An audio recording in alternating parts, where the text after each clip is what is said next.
Hello everybody and welcome back to another video. Today I would like to do a very unique what if video in Wings of Fire. What if Albatross survived? This idea was suggested to me by two people actually. Thank you to Gamer Girl and Roxy Arts for giving me this idea. Keep in mind that this video has some major Darkstalker Legend spoilers, so don't get mad at me if you get spoiled after this point. Anyways, without further ado, let's get into the video. In Darkstalker Legends, Albatross, the first majorly known animus SeaWing in Pyrrhian history, committed the Royal SeaWing massacre after he lost his mind. Throughout the chaos of it all, his student grandson, Fathom, as well as Fathom's girlfriend, Indigo, were desperately trying to escape Albatross's clutches. Albatross wished to kill Fathom and Indigo in front of him so he could watch them die, instead of sending his knife to kill them like he did for the other Royal SeaWings and SkyWing guests.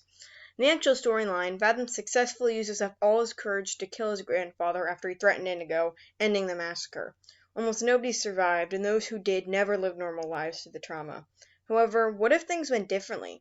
What if Albatross survived? The day had finally come for Albatross, and it would be an understatement to say he was ecstatic. Finally, Albatross would be getting his revenge. Nobody would be commanding him to do anything anymore, and he would finally be freed under the spotlight by his own means. He already had a loose mental plan for how things would play out, but now he would wait for the SkyWing guests to arrive. All the Royal SeaWings were chatting cheerfully, some even putting food on their plates.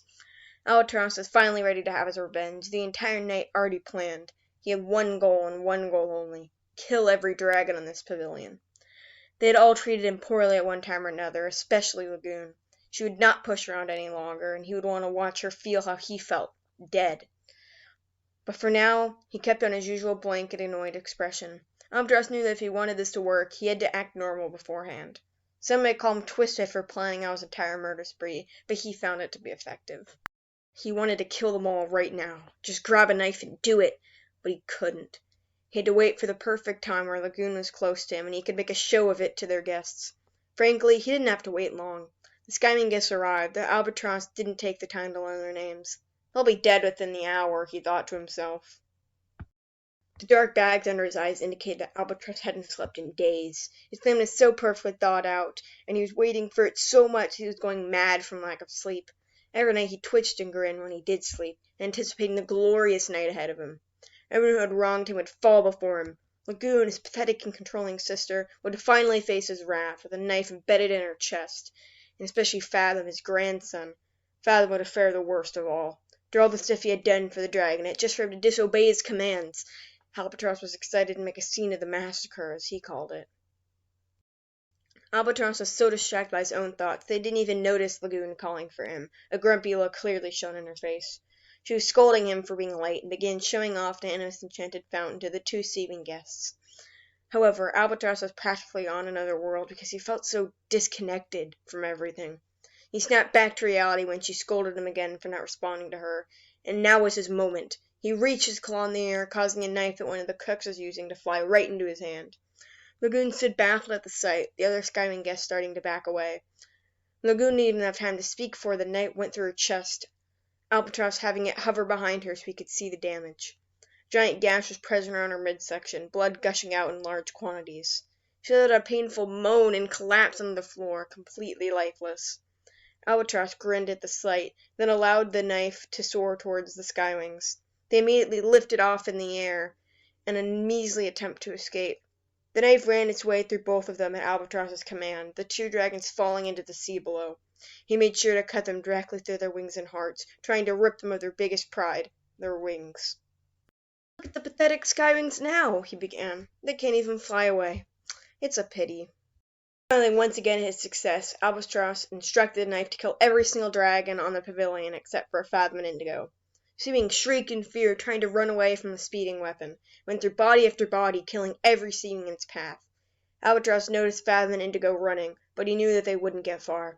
He wanted to have them watch all the Royal SeaWings die by his own claws and knife, but allowed them to feel like they could escape, at least for now.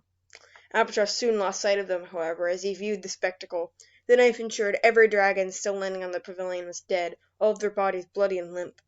Seeing Lagoon finally feel how he felt was so rewarding, and he cackled to himself. Now that the job was done, all he had to do was punish Fathom and his little girlfriend.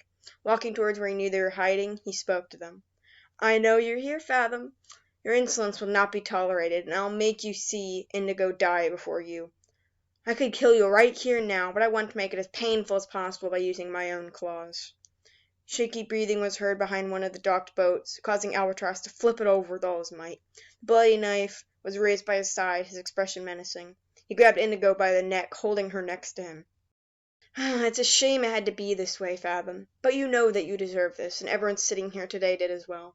Let her go, or else, Fathom yelled. Or else what?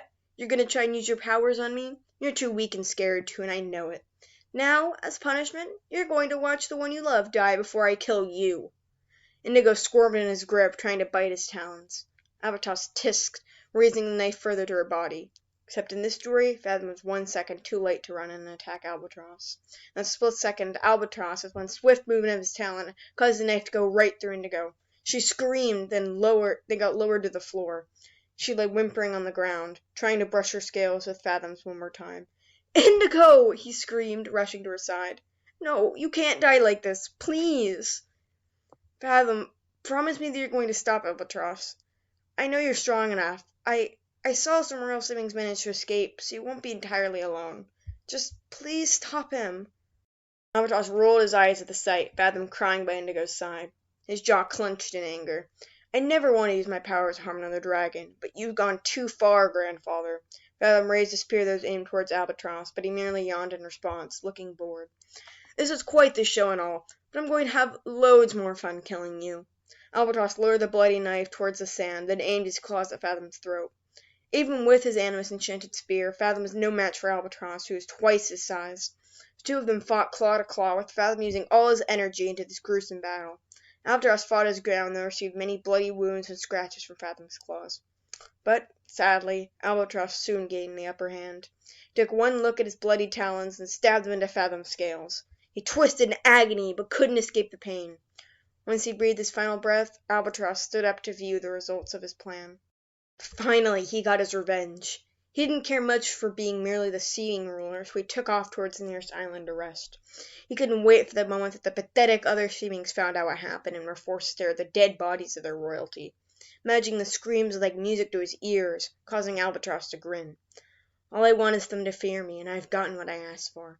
Soon the name Albatross will be the most feared name in history, with dragons cowering in fear at the thought of me. The thought pleased Albatross, and he set off towards the world he was about to conquer. Soon enough, Albatross got his wish. The world feared him, most dragons hiding as far away as they could from the SeaWing kingdom. There were rumors about him popping out of the ocean and killing dragons, so everybody refused to step close to the beach. Nobody dared to speak his name, the words striking fear into the hearts of the innocent. There was one dragon who thought he could face Albatross. One dragon alone who matched his power and was rageful at the thought of Clearsight and the Nightwings living in fear of a dragon that wasn't him. And that dragon was Darkstalker. Anyways, that's pretty much it for this video. What did you guys think? I left the story pretty open-ended, so if you would like a part 2 in which Albatross and Darkstalker fight, let me know down below. Once again, thank you to GamerGirl and Roxarts for giving this idea. Thank you guys so much for watching, and I'll see you in the next video. Bye!